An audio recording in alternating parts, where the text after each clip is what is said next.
안녕하세요. 금요일에 만나는 함께 살아내기의 김미경입니다. 우리의 몸과 마음은 하나입니다. 몸이 아프면 마음도 우울하고 무기력해지고, 마음이 아프면 몸이 여기저기 아프고 통증으로 고통스럽습니다. 한 주간도 몸도 마음도 잘 지켜내셨나요? 한 주간 잘 지켜내신다면 한 달, 아니 1년도 잘 지켜낼 수 있는 힘이 생깁니다. 오늘은 미국의 뇌신경학자이며 캘리포니아 어바인 의과대학의 정신과 의사인 제임스 펠런 박사의 이야기를 통해서 우리가 타고난 유전자도 중요하지만 그보다 더 중요한 것은 자라면서 어떻게 양육과 교육이 이루어지는 것이 더 중요하다는 사실을 말씀드리고 싶습니다. 괴물의 심연, 사이코패스 뇌과학자란 책을 쓰시고 뇌신경과학자로 사이코패스를 연구하는 사이코패스 과학자로 많이 알려져 있습니다.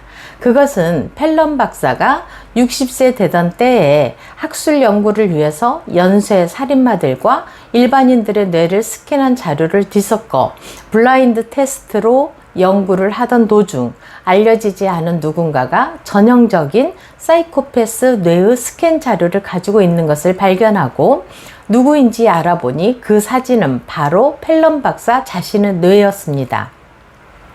사이코패스의 전형적인 특징은 지배 욕구가 강하고 공감 능력이 제로이며 충동적, 즉흥적, 원초적인 자기 욕구 충족에 중점을 두는, 그래서 성폭력과 살인을 저지르고도 냉담한 표정을 지을 수 있는 것입니다. 그것이 뇌의 대뇌 변형계 부피가 일반인에 비해서 작고 복축 선조체 활동이 정상인보다 활발하며 복내측 전전두 피질의 기능이 떨어져 있습니다.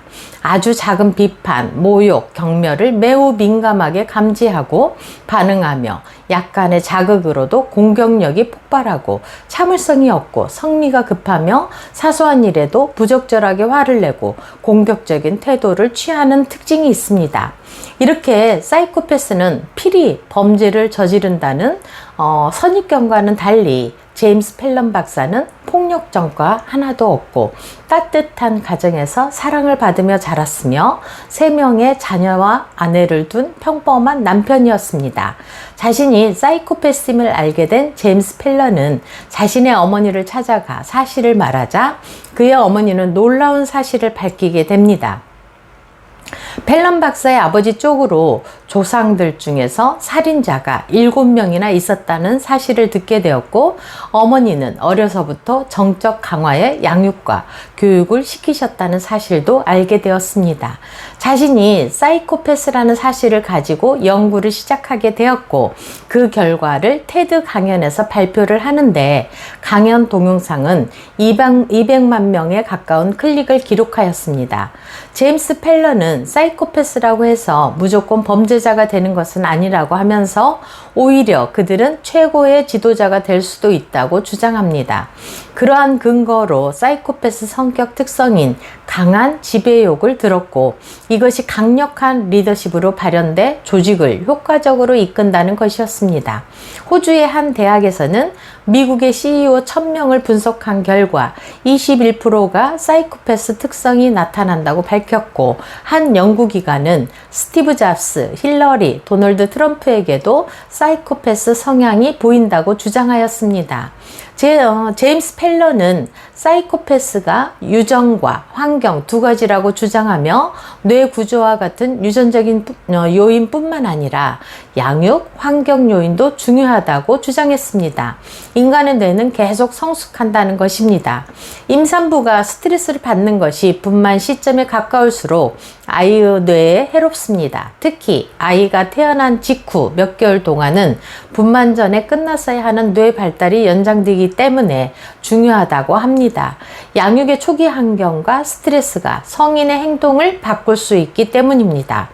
아이가 한두 살 때 겪는 학대나 유기는 6살 이후 겪는 것보다 훨씬 해롭습니다. 산모는 출산일이 가까울수록 스트레스를 받지 않도록 애써야 하고, 출산 후 3년은 정성껏 양육해야 하는 이유입니다. 10대 전후반과 20대에 전전두 피질이 발달하는 시기에 스트레스가 쌓이면 조현병, 양극성 장애, 강박장애, 인격장애 등이 발생할 가능성이 많습니다. 10대 전후를 통해서 흔히 사춘기에 급변하는 성격은 뇌가 성장하기 때문입니다. 펠런 박사 어머니가 양육하신 방법, 정적 강화에 대해서 조금 더 말씀드리겠는데요. 정적 강화는 특정한 바람직한 자극을 제공함으로써 그 행동의 발생 빈도를 증가시키는 것으로, 사탕을 좋아하는 아이에게 사탕을 먹고 난 후 껍질을 쓰레기통에 버리면 칭찬을 함으로써 쓰레기통에 버리는 행동을 강화할 수 있습니다.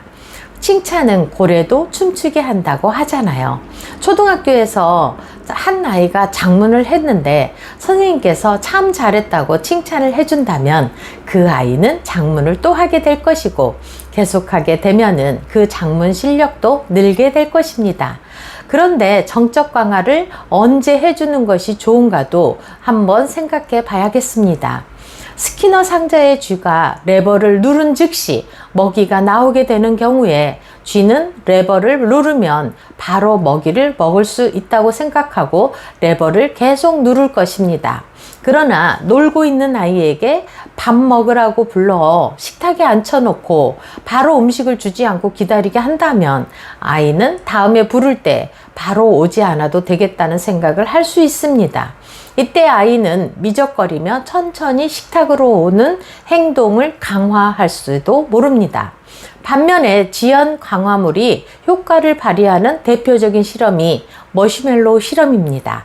유아에게 머시멜로우를 지금 먹는다면 한 개만 먹을 수 있고, 일정 시간 동안 먹지 않고 기다린다면 두 개를 먹을 수 있다고 한 실험에서 대부분의 아이들이 지금의 만족을 위해서 한 개를 즉시 먹는 것을 선택하지만 미래의 더 큰 보상을 위해서 참고 기다리는 아이들도 있었습니다.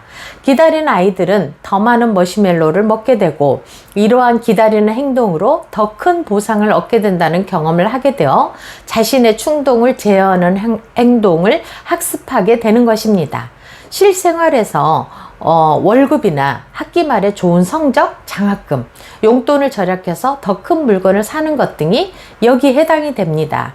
매슬로우의 5단계 욕구 이론 즉 생리적 욕구, 안전의 욕구, 소속감과 사랑의 욕구, 존경과 인정의 욕구, 자아실현의 욕구에서 볼 수 있는 것처럼 자신의 욕구를 적절하게 잘 참아내는 것은 성숙된 행동입니다. 그러나 청소년기에 흡연, 음주, 마약, 일탈 등 강한 자극에 현혹되어 빠져버리는 경우가 많은 것은 욕구를 참아내는 능력이 없어진 거죠. 우리 아이들이 어떻게 양육되어지고 교육되어지느냐에 의해서 아이들의 미래와 나라의 미래가 달려 있습니다. 어릴 때부터 성문화와 폭력에 많이 노출된다면 그만큼 그 방향에 대해서 위험이나 미래에 일어날 일에 대한 분별이 되지도 않고 절제력도 키우기가 어렵기 때문에 우리들의 희망인 아이들은 절망의 늪에 빠져 있어 지금도 거리에서 헤매고 다니는 아이들이 많이 있습니다. 그리고 절망에 빠져 구원의 손길이 없게 되면 자살로 이어지게 되어 있습니다. 뇌의 형태가 사이코패스의 뇌와 똑같았던 제임스 펠런이지만 따뜻하고 좋은 가정에서 어머니의 정적 강화로 양육하고 교육시켰던 것이 유전적인 장애물도 뛰어넘을 수 있다는 지혜로운 자의 훌륭한 본보기라고 보입니다. 여기에서 성경에서 지혜에 관한 말씀을 소개해 드리고 마칠까 합니다. 솔로몬이 아들에게 권면하는 말씀입니다. 지혜를 얻은 자와 명철을 얻은 자는 복이 있나니 이는 지혜를 얻은 것이 은을 얻는 것보다 낫고 그 이익이 정금보다 나음이니라. 지혜는 진주보다 귀하니 네가 사모하는 모든 것으로도 이에 비교할 수 없도다. 지혜가 제일이니 지혜를 얻으라. 네가 얻은 모든 것을 가지고 명철을 얻을지니라. 내가 지혜로운 길을 내게 가르쳤으며 정직한 길로 너를 인도하였은즉 다닐 때 내 걸음이 공고하지 아니하겠고 달려갈 때 실족하지 아니하리라. 한 주간도 몸과 마음 잘 지키시어서 건강한 생활과 건강한 생각으로 잘 살아내시길 기도하겠습니다. 지금까지 시청해 주셔서 감사드리고요. 구독, 좋아요, 알림 눌러주시면 제게 큰 힘이 되겠습니다. 지금까지 함께 살아내게 김미경이었습니다. 감사합니다.